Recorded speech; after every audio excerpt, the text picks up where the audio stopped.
Did you know that Russia offered Europe a peace agreement just days or weeks ago and that Europe completely ignored it? The last time a scenario exactly like this happened, the result was a world war that destroyed everything in Europe, both the green and the dry. So today, dear viewers, we will turn the clock back 90 years so that everyone can see how history repeats itself, how we might actually be on the verge of a third world war. How is that? Stay tuned and we'll continue. Stay with us.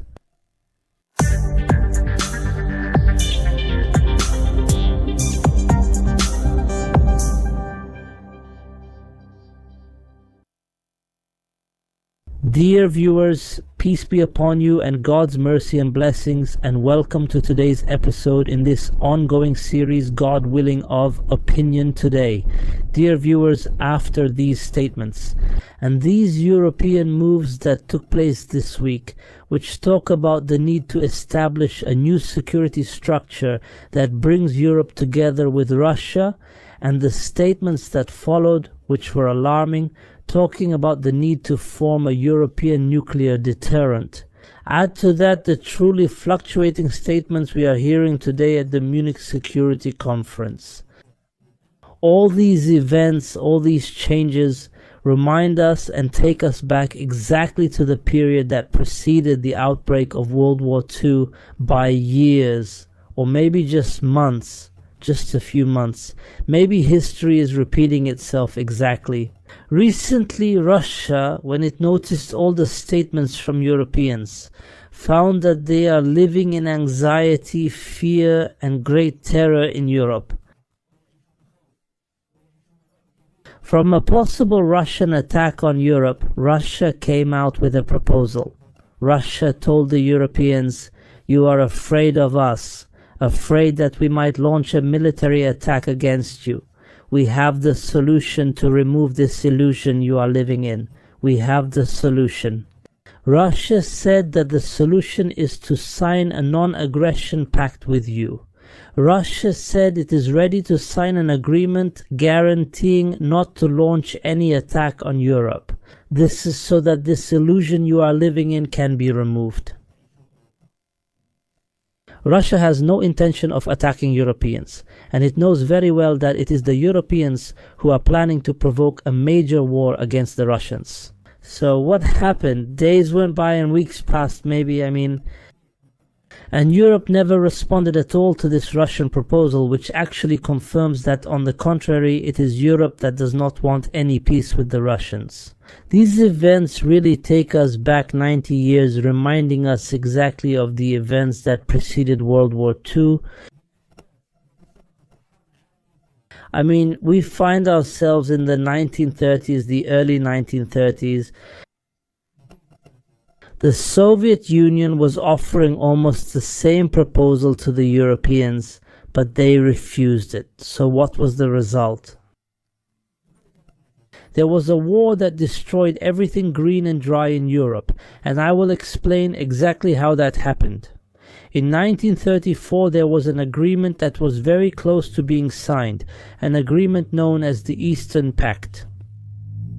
So the proposal was that the Soviet Union suggested signing a collective security treaty. That means a joint defense treaty in the new sense, starting with a group of Eastern European countries, meaning with the 3 Baltic states, with Finland, with Poland, and with Czechoslovakia. At the same time, there was another proposal for the same agreement to be between the Soviet Union and France. So pay close attention, we're talking about the early 1930s. If such an agreement, the treaty at that time, had been signed, it would have been Germany. It means they would have thought 1,000 times before starting the invasion of France, Poland, and the other surrounding countries, because these countries would have benefited at that time from Soviet military support. And at that time, they wouldn't have fallen into the hands of the Germans. They knew very well about Germany's expansionist ambitions back then, even more than that. This is what also made them want Germany to join this treaty in order to contain Germany, to ensure that it would not launch any possible invasion against the countries that would sign this agreement. But all these European countries, including France and Germany, refused to sign the treaty. And what's strange is that in the same year this treaty was proposed, one person was assassinated. One of the most important political figures who really wanted to sign this treaty with the Soviets, and was actually moving towards signing it, who was France's foreign minister at the time, Louis Barthou. After the assassination of Louis Barthou, another foreign minister came to France. His name was Pierre Laval. So instead of signing this treaty, which was proposed at the time, the Mutual Defense Treaty with the Soviets, he brought another treaty called the Mutual Assistance Treaty. It was signed exactly in 1935, but it was not like the first treaty. It did not include clear articles such as joint defense at all. It only talked about exchanging assistance in case either party was subjected to aggression. He even explicitly admitted that he rejected the first version of the treaty and refused any rapprochement between the French and Soviet armies. In general, it was France that rejected any joint defense treaty with the Russians at that time. So things remained like this until 1939, just a few weeks before the outbreak of World War II.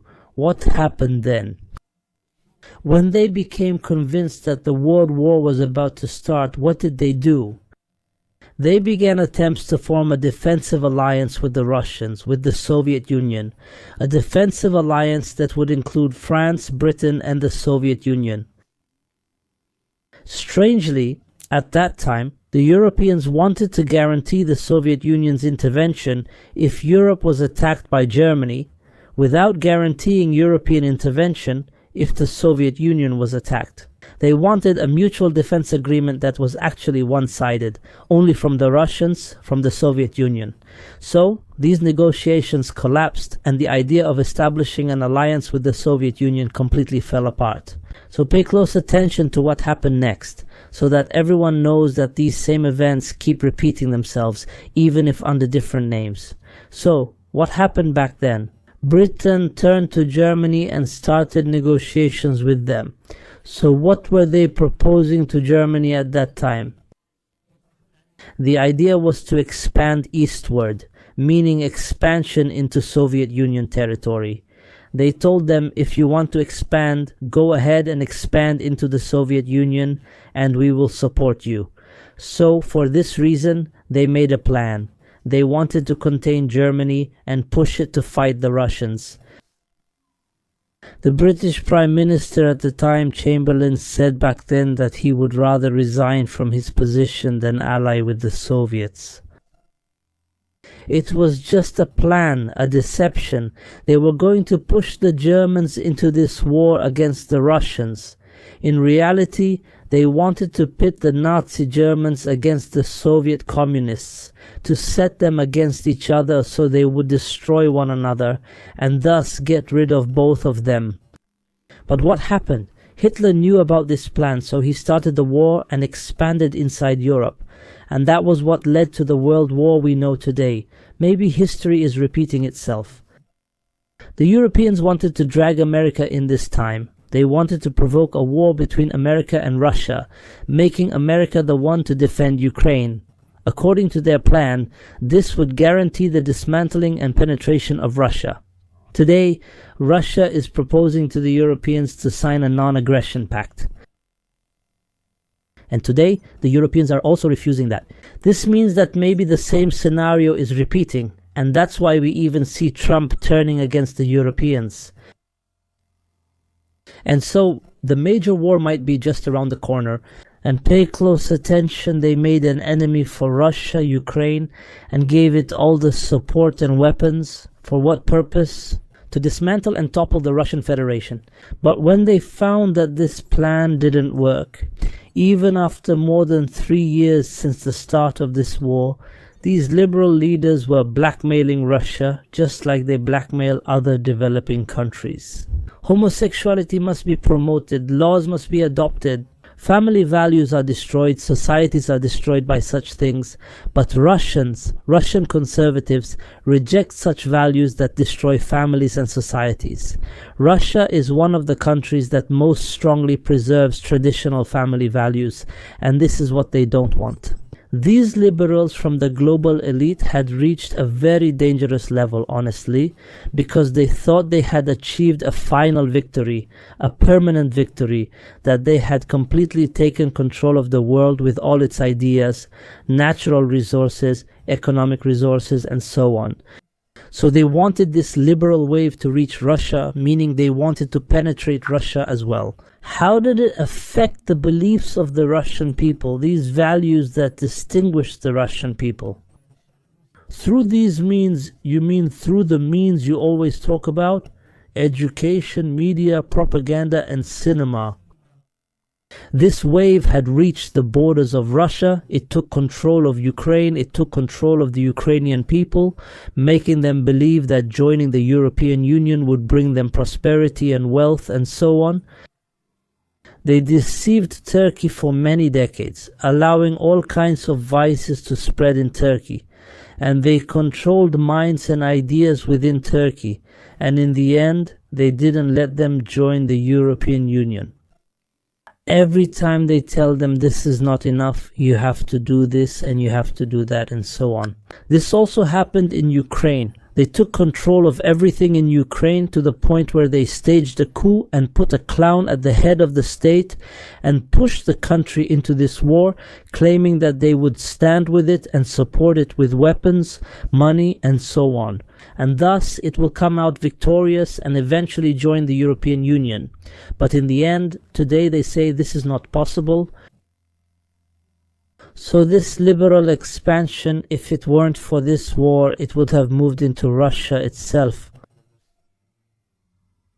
So honestly, the world was at rock bottom, the world was heading toward rock bottom, if it weren't for these changes that happened over the past years, over the past months. And the most important change in this context was the rise of Trump as President of America. This turned all the plans upside down. Trump's rise put an end to these plans. It put those from the global liberal elite in real trouble. They neither defeated Russia, nor did they get America involved in a war against the Russians, nor are they able to keep control of Ukraine after they took it over. Now all they have left is to embark on a new adventure, and no one knows how it will begin. Therefore, we are now living through almost the same events that preceded the period of World War II. What's dangerous this time for Europe is that the war won't be fought with conventional weapons. As Russian President Putin has said repeatedly, any upcoming war against the Europeans will be a nuclear war. Don't forget to subscribe and hit the like button. Peace be upon you and God's mercy and blessings. See you next time.